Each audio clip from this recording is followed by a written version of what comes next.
si vraiment on n'arrive pas à trouver un lieu en France, on en discute sérieusement là, actuellement, en famille. On partira en Italie et on va faire don à l'Italie de la collection, parce que les Italiens, quoi qu'on en dise, ils sont très intéressés par cela. Nous, on voulait que ça reste en France, parce que quand même, Napoléon, c'est l'empereur des Français. Si vraiment l'État français a changé de visage et a tourné le visage à l'histoire de Napoléon, eh ben, on ira où les gens sont encore des adeptes, je dirais, de l'histoire de France, quoi, et de Napoléon. Alors là, c'est la première salle qu'on a occupée de notre maison, où vous pouvez constater les différents objets de Napoléon et certains objets particuliers. Un objet qui me touche, c'est cette pendule datée de 1814, qui a été faite particulièrement pour Napoléon, pour l'empereur. Je suis Pierre Balzano, je suis d'origine d'Italie et Corse à la fois, parce que ma famille était une partie en Italie et une partie en Corse. Étant à la retraite, j'ai voulu un peu mettre en exergue ce que mon père voulait faire, c'est-à-dire un musée lié à Napoléon, parce que la famille a toujours été bonapartiste. Ils ont été anoblis à l'époque de Joseph Bonaparte, roi de Naples, et des deux Siciles. À l'époque, en Italie, c'était des contrées, il y avait des contrées, on appelait ça des contrées. Il y avait des chefs de famille, comme mes ancêtres, qui étaient dans une commune qui s'appelle Balzano, de notre nom,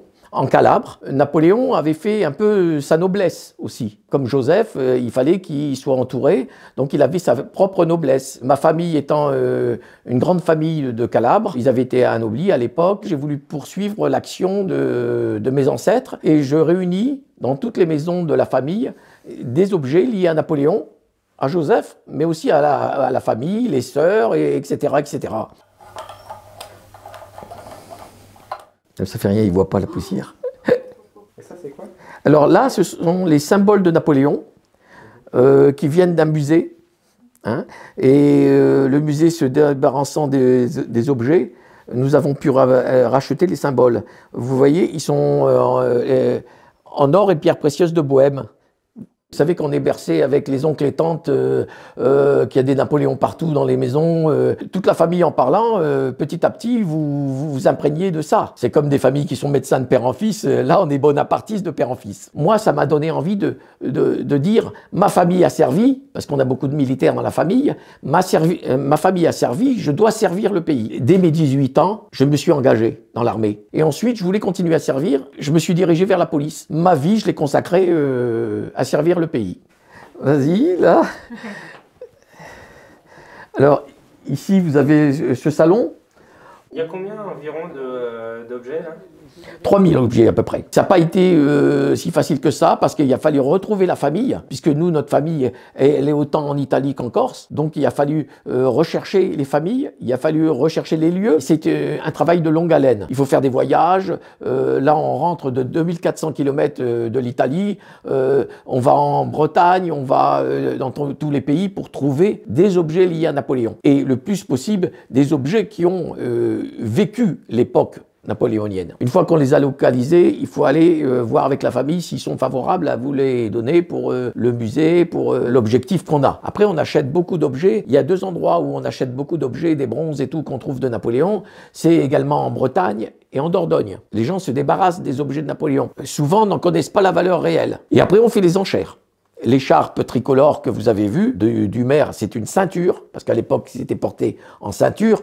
Elle a été achetée aux enchères. Quand on veut quelque chose, il faut mettre le prix. Alors, j'ai la chance d'avoir une famille qui était aisée, qui m'a permis, en dehors de mon travail, de pouvoir acquérir ces objets. J'avais des terrains que j'ai vendus. Je dirais, rien ne m'arrête si c'est pour justement ramener un objet de l'empereur en France. J'estime que Napoléon étant l'empereur des Français, on devrait garder tous les objets d'où mon projet concernant le musée.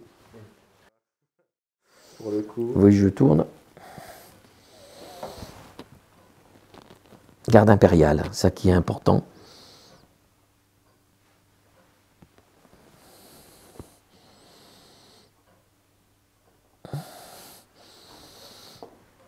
L'idéal, c'est que ça soit fait un musée, que soit créé un musée avec le partenariat de l'État ou d'une commune, ça puisse être visité et expliqué aux jeunes, surtout aux jeunes scolaires, hein, qu'on donne de l'information sur l'histoire de notre pays et de Napoléon et de sa famille, et que ça reste à long terme un musée et qu'on ne puisse pas vendre les objets, les disperser dans les autres pays, s'en débarrasser. On a eu 4 propositions,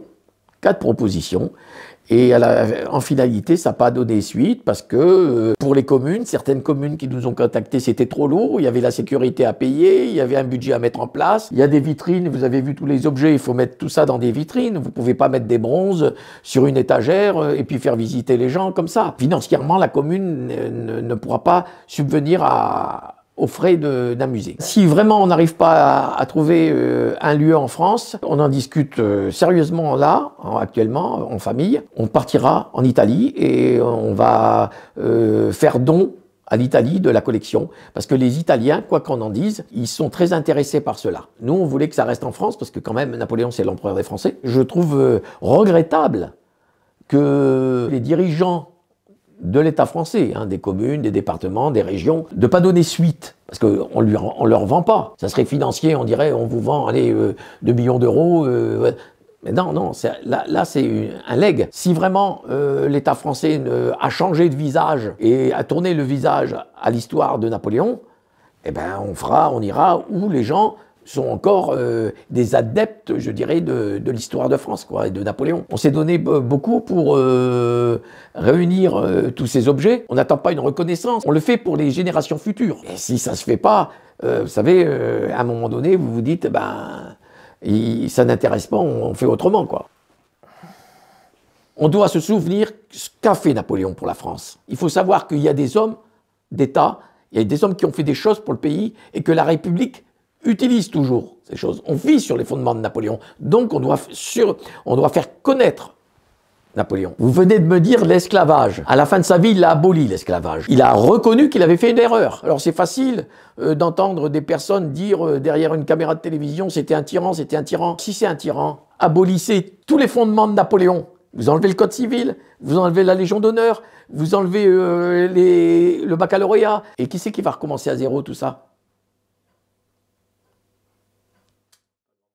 Voilà.